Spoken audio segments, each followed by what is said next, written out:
Amada igreja, com a graça e a paz do Senhor, amém? Amém. Aleluia.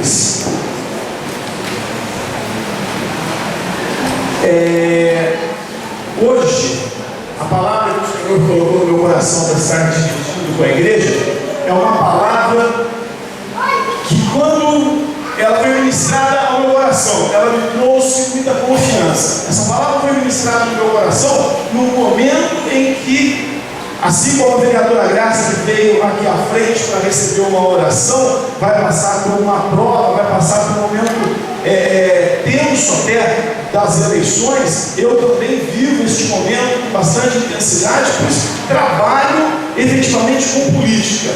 Sou hoje, vocês sabem, diretor lá da Tribuna do Norte, presidente da Fundação Dr. Romero em Pindamonhangaba, e que é um cargo político, um cargo que, dependendo dos resultados das eleições do domingo que vem, aí as coisas vão acontecer da forma que está nas mãos de Deus. Essa palavra é o Senhor da história. Nós temos conhecido o nosso Deus e falado do nosso Deus de maneira assim: o Senhor dos senhores, o médico dos médicos, não é? O doutor dos doutores, o Senhor dos senhores. Mas hoje eu quero falar para você sobre o Senhor da história.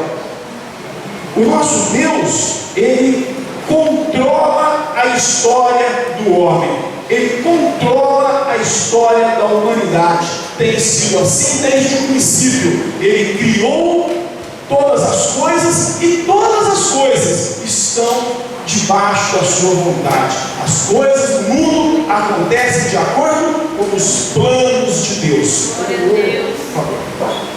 Romanos 8, 28. Quero que você abra sua Bíblia. Se você quiser, você pode acompanhar aqui. Eu tomei a liberdade e fiz experimentalmente uma pregação que eu vou tentar usar os slides para facilitar a vida e ver se isso é bom para a igreja. Você depois me diga se você gostou ou não desse modelo, pastor. Amém? Romanos 8, 28 diz assim: olha, pois sabemos que todas as coisas trabalham juntas para o bem daqueles que amam a Deus, daqueles a quem Ele chamou de acordo com o seu plano. Vamos ler novamente. Pois sabemos que todas as coisas trabalham juntas para o bem daqueles que amam a Deus, daqueles a quem Ele chamou de acordo com o seu plano. Eu quero orar com você nessa hora. Senhor, nosso Deus, nosso Pai, nós estamos diante da Tua palavra, Senhor, palavra poderosa, palavra de promessa para as nossas vidas, Senhor. Eu quero te pedir que o Teu Espírito Santo tenha total liberdade, Senhor, no meio da Tua igreja, para me usar, Senhor, para transmitir aos meus irmãos. Ó, Senhor, a palavra maravilhosa que o Senhor colocou no meu coração, de confiança de que o Senhor está no controle de todas as coisas. Aleluia. Em nome de Jesus, eu oro e peço que o Espírito Santo fale conosco. Todas as coisas colaboram para o bem daqueles que amam o Senhor.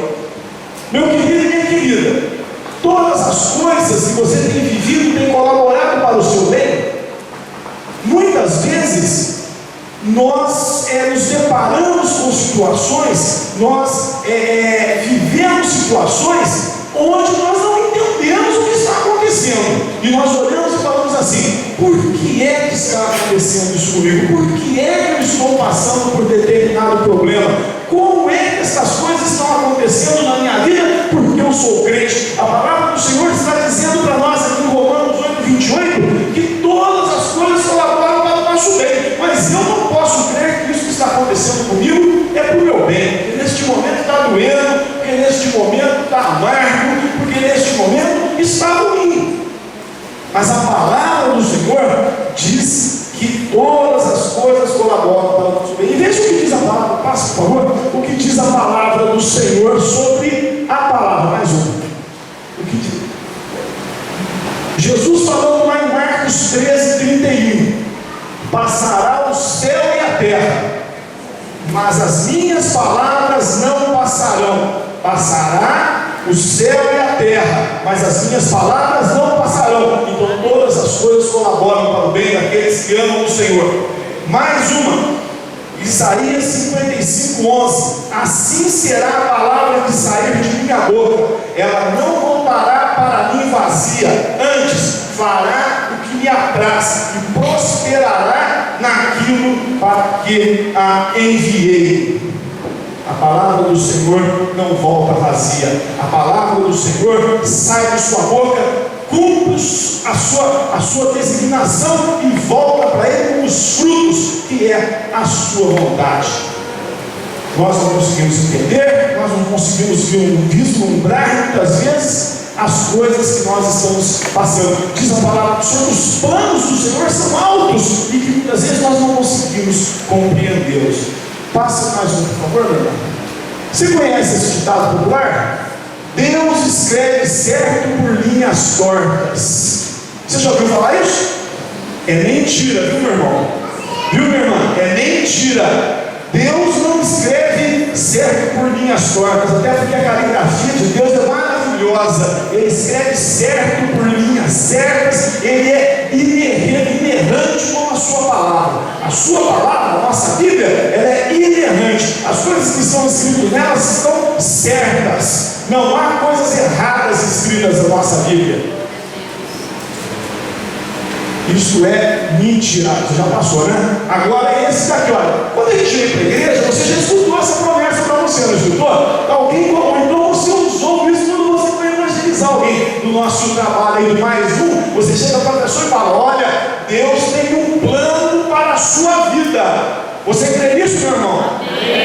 Isso é verdade. Deus não escreve certo por linhas tortas. Isso é mentira. Se a sua vida está em linhas tortas, você precisa olhar para ela, olhar para Deus, perguntar para Ele sobre os seus planos, procurar entender os seus planos, porque talvez nós estejamos tentando sair dos planos de Deus, e aí as nossas linhas entortam, porque a palavra do Senhor diz que Ele endireita os nossos caminhos, Ele aplana os nossos caminhos, Ele faz com que o que é tortuoso fique reto. Aleluia. Deus tem um plano para as nossas vidas. Amém. Deus, Ele move os seus filhos e também os ímpios. Deus move os seus filhos e também os ímpios para que os planos dele se realizem. Olha que coisa interessante. Deus, Ele pega aquilo que aparentemente está errado e usa para que a sua vida seja consertada, para que os planos dele na sua vida aconteçam de acordo com a vontade dele. Nem sempre vai acontecer do jeito que nós queremos. Os nossos planos estão abaixo dos planos de Deus. Muitas vezes o plano de Deus está se verificando nas nossas vidas e nós tentamos sair dele. Por isso que aparentemente as coisas não caminham de acordo. Domingo a pastora esteve conversando conosco e ela falou sobre o pastor, sobre aquele que conduz o rebanho. E eu fiquei com uma imagem na minha cabeça e ela falando tudo aquilo, que sabe inglês, vai dizer isso para ela, mas o Senhor ainda não me abençoou com esse dom de línguas estrangeiras, né? Eu ainda abençoado. E eu fiquei me lembrando daquele instrumento que os pastores usam, que é um cajado com uma curva na ponta. Sabe o que usa aquela curva, meu irmão? Sabe, minha irmã? A ovelha está fugindo e laça a ovelha e puxa ela para trás.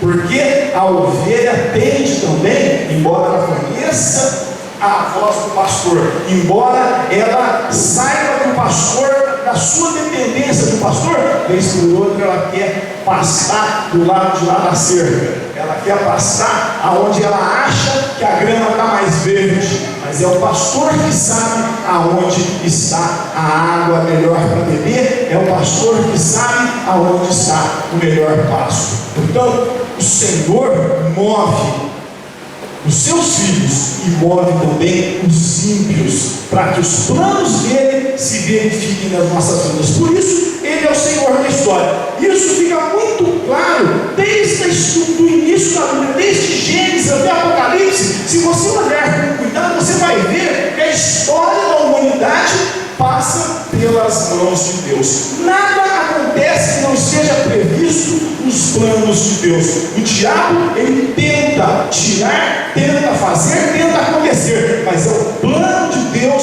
que se verifica na vida dos seus filhos. Aleluia. Isso fica muito claro no livro de Esdras. Eu quero convidar você a ler comigo agora. Amém. Diz assim, ó, Esdras 1, de 1 a 4. Você pode ler na Bíblia, se você conseguir ler ali, se ficou muito grande. Amém. Mas eu vou ler aqui para você também. No primeiro ano, Esdras capítulo 1, de 1 a 4. No primeiro ano do reinado de Ciro, rei da Pérsia, cumpriu-se o que o Senhor Deus tinha dito pelo profeta Jeremias. O Senhor tocou no coração de Ciro, e este ordenou que fosse comunicado em todo o seu reino por escrito e também por meio de leitura em pública este decreto. Eu, Ciro, rei da Pérsia, declaro o seguinte: o Senhor, o Deus do céu, me fez governador do mundo inteiro e me encarregou de construir para ele um templo em Jerusalém, na região de Judá. Que Deus esteja com todos vocês que são o seu povo. Vão a Jerusalém para construir de novo o templo do Senhor, o Deus de Israel, o Deus que é adorado em Jerusalém. Os vizinhos devem ajudar todos os israelitas que precisarem de ajuda, a fim de voltarem para a sua terra. Devem lhes dar prata e ouro, mantimentos e gado, e também ofertas para apresentarem no templo de Deus em Jerusalém. Meu irmão e minha irmã, o rei Ciro, ele escreveu um decreto dizendo que o povo de Deus que estava cativo na Babilônia estava lá porque pecou, estava lá porque se desviou dos planos de Deus. Este homem, que era o rei mais poderoso da terra naquele momento, ele mesmo diz: o Senhor Deus me fez o rei de toda a terra, porque ele era o grande imperador no momento. Este homem diz assim: olha, eu quero agora que o povo judeu volte para Jerusalém, eu quero agora que o povo judeu reconstrua o templo do Senhor, que seja restituída a adoração ao Deus Todo-Poderoso. O povo de Israel vinha orando, o povo de Israel vinha sofrendo, o povo de Israel tinha saudades, mas Deus usou um rei ímpio. Não foi pela força do povo de Israel, foi pela mão poderosa de Deus que usou um rei ímpio para levar o seu povo de volta para casa. Aleluia. Assim como o cativeiro e a libertação de Israel não aconteceu por acaso, nada na minha vida, nem na sua vida, que é filho de Deus, que é servo de Deus, acontece por acaso. Nada. Tudo na sua vida acontece dentro de um plano e do controle de Deus. Nós que somos rebeldes e muitas vezes tentamos fazer como as ovelhas. Vamos ali naquele passo que não é aquele que o Senhor está indicando. E aí Deus tem que muitas vezes trazer a gente com aquele cordão, com aquele cajado, que não deve ser muito gostoso de receber no nosso pescoço. Deus trabalha as nossas vidas de acordo com a sua boa, perfeita e agradável vontade. Tudo colabora para o bem daqueles que amam o Senhor. Nós vamos ver agora, eu falei para você que Deus é o Deus da história, o Senhor da história. Então, nós vamos passar muito rapidamente, bem rapidamente, porque não temos muito tempo, pela história que Deus montou para que o seu povo pudesse ser salvo. Para que nós hoje, a igreja do Senhor, estivesse reunida aqui, o Senhor fez coisas tremendas. Tudo começa lá no Éden, na criação. Deus criou os céus e a terra, Deus criou Adão e Eva e os colocou lá. Muito bem, os acontecimentos daquele primeiro momento da criação, Adão e Eva desobedecem ao Senhor, caem, permitem que o pecado entre na terra. Caim mata Abel, acontece então o primeiro homicídio, e o mal começa então a se espalhar, a maldade, o pecado se espalha, e as coisas degringolam de tal maneira que Deus resolve acabar com tudo e manda o dilúvio. O dilúvio acontece, salva-se Noé, e acontece a Torre de Babel, acontece uma série de acontecimentos, até que diante daquela iniquidade toda que reinava no mundo, Deus resolve pôr em prática o plano da salvação. E o plano da salvação passava por construir para si mesmo um povo. Para construir este povo, Deus chama um homem. Havia muitos povos, pastor. O mundo já estava povoado, mas o Senhor sabia que era preciso criar para si um povo. Então ele escolhe um homem e chama Abrão e diz para ele: sai da tua casa, sai da casa do teu pai, da tua parentela, e vai para um lugar que eu te mostrarei, a terra de Canaã, a terra que mana leite e mel, a terra prometida. Eu digo para você, meu irmão e minha irmã, você está na terra prometida. Se Cristo vive na sua vida, você está na terra prometida. Mas Abraão então sai lá de Ur, sai lá da Babilônia, onde ele morava, e vai peregrinando pela terra de Canaã. E ali ele tem Isaac, nasce o seu filho Isaac, gerado em tendas, que eles habitavam em tendas, eram nômades. Depois Isaac gera Jacó. Jacó tem seus 12 filhos. Estes 12 filhos futuramente vieram a constituir as 12 tribos de Israel. E o plano do Senhor vai caminhando. Um dos filhos de Jacó, José, esse homem vai parar no Egito. A história você conhece, como se deu bem com os irmãos tinham ciúmes. Não vamos entrar nos detalhes da história que está narrada na sua Bíblia e que você precisa conhecer. Você precisa ler a sua Bíblia para você entender o plano de Deus na humanidade. José está lá no Egito e Deus faz acontecer uma grande fome no mundo. Com essa grande fome, sua família toda migra para o Egito. Eu tenho uma história envolvendo isso, não é o nosso caso aqui. Eles vão para o Egito. Ali no Egito, debaixo das graças de um faraó que amava José, o que aconteceu? Essa família prosperou e o povo que Deus queria para si nasceu no Egito, a partir da família de Jacó, que depois passou a se chamar Israel. Por isso o nome do país deu origem do povo, o povo de Israel. Muito bem, esse faraó que amava José morreu, o povo viveu um bom tempo no Egito e acabou sendo escravizado pelo faraó da hora. O faraó que estava lá não queria saber muito da gente, vai todo mundo trabalhar para mim, para construir pirâmide e vamos fazer a obra facinho, né?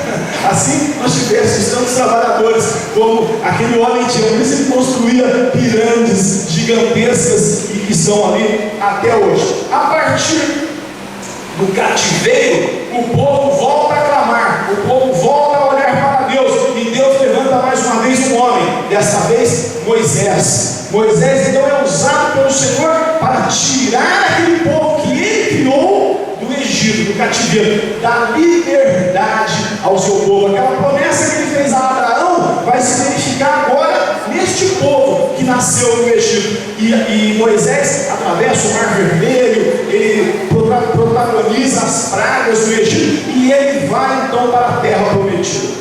Quem vai entrar na terra prometida não é nem Moisés, é o seu servo Josué. Josué então entra na terra prometida como povo, porque Moisés morreu um pouquinho antes, e estabelece na terra prometida as 12 tribos de Israel, aqueles 12 filhos de Jacó. Agora cada um é um estado. Nós podemos olhar assim de uma maneira simplificada como o mapa do Brasil. Em São Paulo, Rio de Janeiro, Minas Gerais, Rio Grande do Sul, lá você tinha as 12 tribos de Israel compondo um país. Por muito tempo, estes povos, essas tribos, elas não tinham um rei, elas estavam sob o domínio dos seus líderes. E quando havia guerra, quando havia um problema, Deus levantava quem? Um juiz. Por isso tem um livro na nossa Bíblia que chama-se Juízes. O mais famoso dele, Sansão, né? Quando os filisteus vinham para derrotar os israelitas, aquele juiz se levantava e todo o povo se reunia em torno daquele juiz e Israel lutava debaixo da graça de Deus.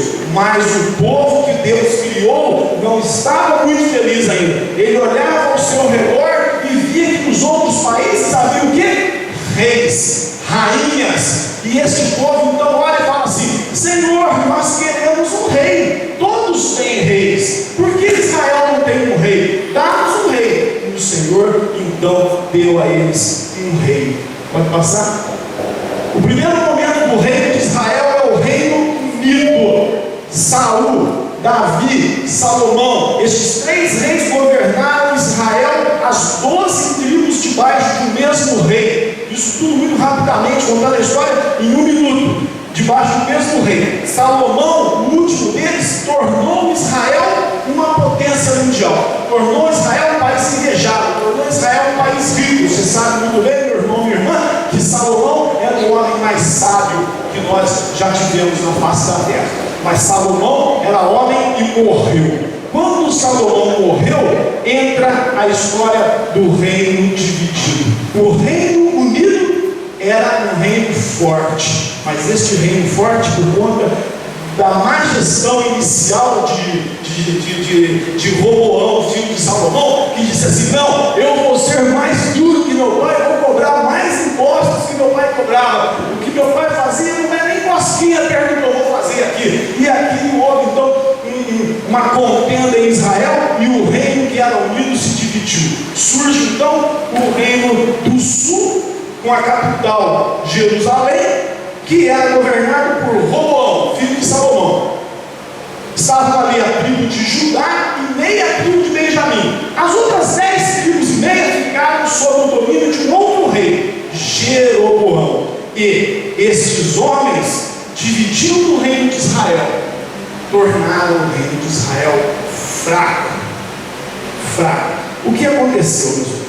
Vamos parar para a história do povo de Deus no reino dividido. Ao mesmo tempo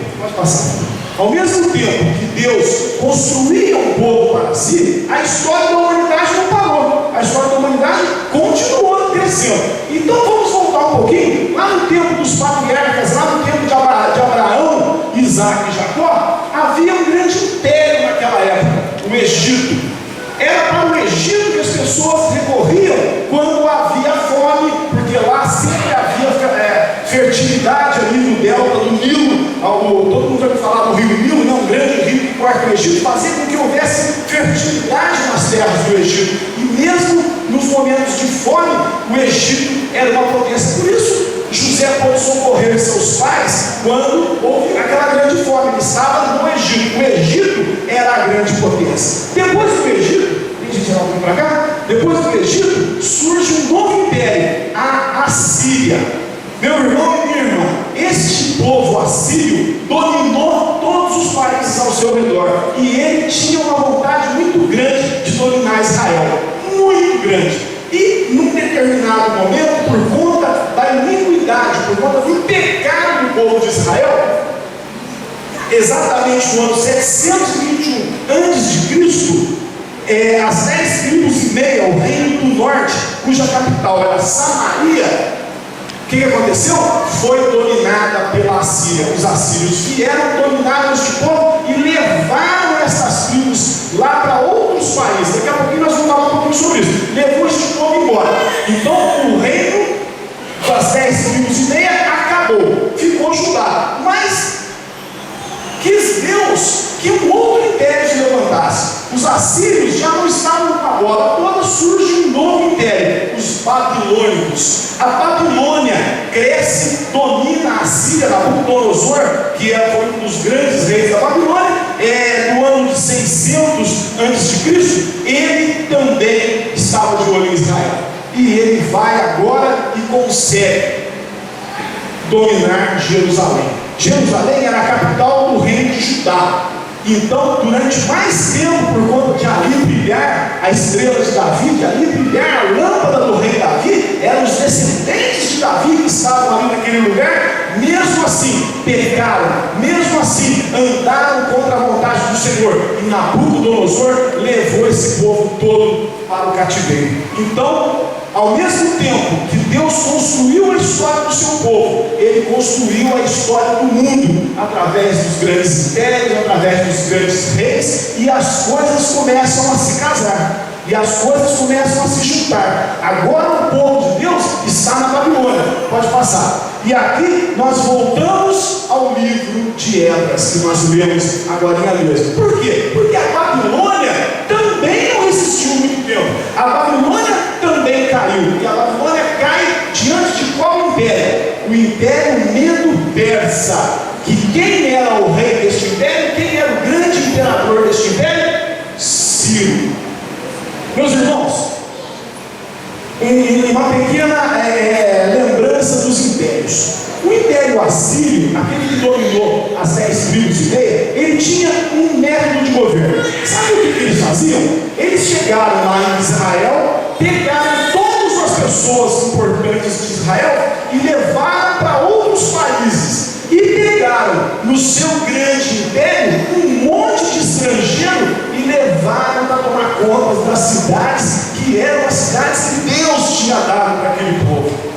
Por isso que lá nos tempos de Jesus, quando falava samaritano, Samaria, aquele povo não queria nem olhar para os samaritanos judeus. Por quê? Porque o samaritano, ele era descendente de quem? Dos estrangeiros que os assírios colocaram na terra prometida. Muito bem, o tipo de governo deles era esse: tira o povo daqui e espalha. Veio os babilônios. O que os babilônios faziam? Eles tinham um pensamento diferente. Eles pegavam e diziam assim: não, tira o que tem de melhor no país que nós dominamos e traz para perto de nós. Então, os grandes líderes de Israel, os homens mais importantes, os mais ricos, os mais cultos, foram levados para a Babilônia, para a corte de Nabucodonosor. Quer um exemplo? Daniel e seus amigos. Eles eram jovens, cultos, estudados, e Nabucodonosor disse o quê? Vai para lugar nenhum e vai ficar em Israel. Vem para perto de mim, que eu vou aproveitar, né, o conhecimento destes povos que eu estou dominando. Assim eu vou me engrandecer. Mas a Babilônia também caiu. E quando entrou em cena o nosso amigo Ciro, o rei dos Medo-Persas, o que ele pensava? Ele não pensava nem como os assírios, nem como os babilônios. Ele pensava da seguinte maneira: a melhor maneira de eu dominar um povo é eu deixar que eles fiquem onde eles estão, é eu deixar que eles tenham sua própria religião, é eu deixar que eles tenham seu próprio governo. Desde que eles me paguem o que eu estou pedindo, eles fiquem à vontade nas terras dele. Então é isso, é por isso que Ciro mandou o povo de Jerusalém, o povo de Israel embora. Ô meu irmão, eu acabei de dizer para você que Deus usa o ímpio. É exatamente isso. O Senhor colocou no coração deste homem Ciro, o rei mais importante do momento, que o melhor era manter todo mundo na sua casa. E por conta disso, Israel agora está voltando para Jerusalém. Israel agora está reconstruindo o templo do Senhor. E para você ter certeza absoluta de que isso é o agir de Deus, que isso não é um acaso, porque os historiadores podem dizer para você assim: isso é um acaso, é a história, Deus não tem nada a ver com isso. Eu vou dizer para você e vou provar para você que isso é a mão de Deus. Eu quero ler com você Isaías 44, 28, 45, 1, até 45, 1. É que eu tirei aqui o meu, eu não olhei esse daqui. Volta, pode voltar. Isaías, isso mesmo, aqui olha. Aleluia, vou ler com você. Que tipo de Ciro? Isso Isaías falando. Vocês acharam aí, ó, Isaías 44, 28. Isso é Isaías falando sobre Ciro 150 anos antes dos eventos de Esdras. Diz assim, olha: que tipo de Ciro? É meu pastor e cumprirá tudo o que me apraz, dizendo também a Jerusalém: tu serás edificada, e ao templo tu serás fundado. Assim diz o Senhor ao seu ungido, a Ciro, a quem tomo pela mão direita para abater as nações diante de sua face e descigir os lombos dos reis, para abrir diante dele as portas, e as portas não se fecharão. Eu irei adiante de ti e endireitarei os caminhos tortuosos, quebrarei as portas de bronze e despedaçarei os ferrolhos de ferro. Isaías está profetizando sobre a vida de Ciro 150 anos antes dele nascer. E mais interessante, o chama pelo nome. Ele não diz: vai nascer um rei. Ele diz assim: Ciro vai ser o imperador do mundo, e Ciro vai fazer com que o meu povo volte, e Ciro vai fazer com que o templo seja refeito, e Ciro vai dar mais ordem. Ele dizendo assim: olha, e você que está do lado do israelense, eu lembrei até agora da sua nova campanha, Jorge, dizendo que é para a gente pedir para o que está do lado. Foi uma ordem do imperador: você que está do lado do israelense, ajude ele a voltar. Você que está do lado do wesleyano, ajude ele a montar o seu novo templo. Aleluia! Eu creio que Deus é o Deus da história, e essa história do nosso templo está nas mãos dele. Aleluia. Olha, nem sempre, eu disse logo no começo, você não vai entender as coisas de Deus na sua vida. Não vai. Eu coloquei, passa por favor. Eu coloquei aqui, olha, 3 homens apenas. Poderíamos falar de 30, 50 homens apenas. Vou colocar 3 para você muito rapidamente. Cadê? José. José foi vendido, traído, preso. Foi depois de tudo isso o maioral do Egito e salvou a sua família. O que você pensa que José pensou no dia que seus irmãos chegaram para ele e falaram assim: olha, meu amigo, você é muito metido. Mas você é metido, rapaz. Vamos falar para você, com essa túnica colorida aí. Túnica colorida é do primogênito. O que você está fazendo com ela? Vamos vender você. E venderam ele. E depois aquela mulher se encantou por ele, e aquela mulher tentou seduzir, e ele morreu da mulher, e ele evitou o mal e foi preso por causa disso. O que passava na cabeça de José? Sabe, meu irmão, às vezes você está passando por tribulação, às vezes você está passando por luta, mas tudo isso está nos planos do Senhor. Às vezes a tribulação e a luta é porque você não está andando nos caminhos do Senhor como deveria, não está atento ao que Deus tem para você. Mas muitas vezes faz parte do plano de Deus. Como na vida de José, fazia parte dos planos de Deus que ele passasse por tudo isso, para que ele estivesse no Egito na hora correta, para que na hora correta ele fosse o maioral do Egito. Moisés foi criado como um príncipe. Esse homem, então, ele nasceu condenado à morte. Nasceu, já pediram a cabeça dele, manda matar todo mundo. E aí foi no barquinho. Quem é que pegou a criancinha? Quem é? Foi a princesa do Egito, a irmã do faraó. Por acaso? Não, meu irmão, a mão de Deus. A mão de Deus fez isso. E ele foi criado como um príncipe. Mas por conta de ver as coisas que aconteciam ali no Egito, ele teve que fugir do Egito. Você sabe bem a história, ele acabou matando um homem, não por vontade própria, mas aconteceu porque ele se exaltou, meteu os pés pelas mãos, teve que fugir do Egito, trabalhou com seu sogro por um bom período de príncipe a pastor. E ali ele foi treinado pelo Senhor, e ali ele foi levantado para ser o libertador do povo de Israel. Ele, quando estava no deserto, quando estava fugindo, talvez ele não estivesse entendendo o que estava acontecendo. Talvez ele estivesse perguntando: por que é que eu estou fugindo? Eu sou o príncipe do Egito, por que é que está acontecendo isso comigo? Josué e Caleb. Josué e Caleb estavam na turma que entrou, né, no deserto em direção à terra prometida. Um dia Moisés chamou lá e falou: olha, me dá um príncipe de cada tribo. Agora vocês, meus amigos, vão lá e olhem a terra prometida. E eles foram, e eles viram coisas maravilhosas, eles viram coisas tremendas. Quando eles voltaram, o coração dos dois estava efusiante, estava muito cheio de alegria. Mas aqueles 10 homens que estavam com eles disseram assim: olha, lá é lindo, maravilhoso, mas nós somos gafanhotos diante daquele povo. Eles vão nos esmagar. Josué e Caleb disseram assim: não, eles não são gigantes, nós não somos gafanhotos.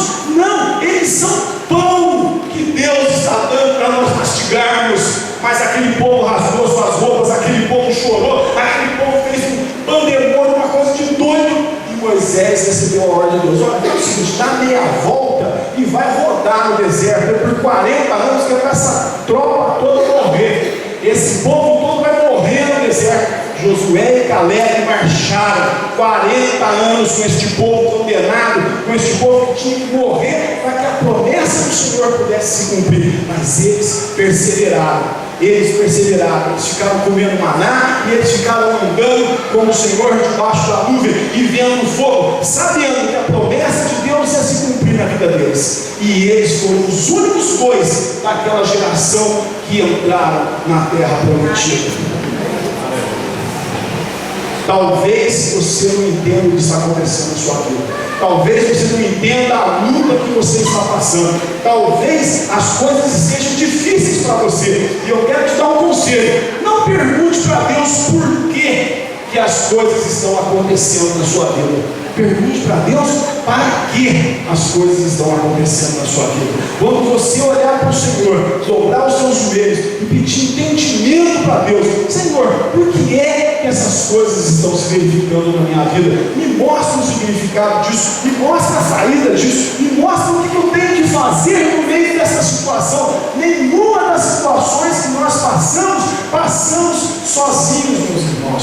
Se a sua vida está nas mãos de Deus, se a sua vida, se a sua história está nas mãos do Senhor da história, a sua história é uma história de sucesso. A sua história tem um final maravilhoso. Sabe por causa do quê? Porque o Senhor moveu imperadores, o Senhor moveu reinos, o Senhor moveu nações para que a história do seu povo se concretizasse, para que a história do seu povo acontecesse exatamente como ele desejava, para que na plenitude dos tempos, olha bem o nome disso, a plenitude dos tempos, um outro império estava em voga agora, o Império Romano, e Jesus nasceu naquele momento. Jesus nasceu num momento em que o tempo, se nós olharmos para o tempo de Nabucodonosor, se nós olharmos para o tempo de Ciro, para estes impérios, apesar de poderosos, eles eram mal organizados diante do Império Romano. O Império Romano, talvez na história da antiguidade, tenha sido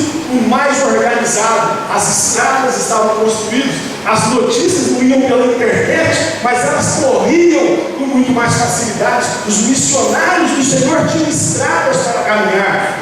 As coisas estavam acontecendo de uma maneira tal que nós podemos dizer, a plenitude do tempo estava acontecendo. E aí o plano de Deus se verificou e Jesus nasceu. E por isso nós estamos aqui. E por isso nós somos chamados filhos de Deus. E por isso nós somos hoje povo de Deus. E Ele é capaz de mover montanhas, Ele é capaz de mover nações, Ele é capaz de mover homens, mulheres, ímpios e seus filhos, para que a história que Ele tem na sua vida aconteça. Amém. Glória a Deus. O plano que Ele tem na sua vida se torne realidade. Nós servimos ao Senhor da história. Se a sua vida está verdadeiramente nas mãos do Senhor, saiba que você é povo de Deus. Saiba que o povo de Deus conta com um Deus poderoso. Saiba que Ele não mede esforços para o sucesso do seu povo, para a vitória do seu povo. A maior vitória Ele já nos deu, que é a salvação. A maior vitória Ele já nos deu. E Ele quer dar para você que ainda não a tem. Se você, por algum motivo, está longe dos planos do Senhor, se você, por algum motivo, caminha distante do Senhor neste momento, retorne, meu amigo. Sinta agora o cajado do pastor, como disse a nossa missionária, te puxando de volta. Jesus está agora como seu bom pastor, te puxando de volta. Sai deste passo, vem aqui para o meu rebanho, vem andar comigo, porque eu sei aonde as águas são tranquilas, eu conheço os pastos verdejantes. É isso que eu quero para você, porque você é povo de Deus. Não esteja rebelde quanto à vontade de Deus para a sua vida. Não esteja rebelde quanto aos planos de Deus para a sua vida. Não se entristeça porque você não está entendendo o que está acontecendo. Apenas confie no Senhor. Entregue verdadeiramente os seus dias na mão do nosso Deus. E você vai ver a história se mover a seu favor. E você vai ver os acontecimentos se moverem para que tudo possa ajudar aquele que ama o Senhor. Pois sabemos que todas as coisas trabalham juntas para o bem daqueles que amam o Senhor da história, daqueles a quem Ele chamou de acordo com o seu plano, daquele que Ele chama de filho, daquele que Ele chama de meu povo. Meu povo. Deus quer que você seja povo dele. Deus quer que você seja ovelha dele. Ande nos caminhos do Senhor e confie. O Senhor tem coisas tremendas para fazer na tua história, na história da sua família. Talvez você não esteja entendendo o que está acontecendo na sua família, mas eu tenho plena convicção, pastor, tenho plena convicção, se a sua família está nas mãos de Deus, pode até parecer que Ele está escrevendo por linhas tortas, mas não está escrevendo por linhas tortas, Ele está escrevendo direitinho. E coisas maravilhosas Ele tem para você e para a sua casa. Essa é uma história cumprida que eu contei para vocês. Mas se você tiver na sua mente, no seu coração, que a história da sua vida pertence a Deus, eu vou embora tranquilo, eu vou embora feliz, porque foi isso que Ele colocou no meu coração no dia que ministrou essa palavra no meu coração. Por que você está nervoso? Por que você está atribulado? Por que você está preocupado? O resultado das eleições eu já escrevi. Aleluia. O resultado da eleição eu já conheço. E o resultado da eleição para a sua vida eu também conheço. Por que você está atribulado? Por que você está nervoso? Não fique. Confie. Entregue nas mãos do Senhor. Ele conhece o seu caminhar. Ele conhece o seu andar. Viu, vereador? Ele conhece o seu caminhar. Ele conhece o seu andar. Ele conhece o seu coração.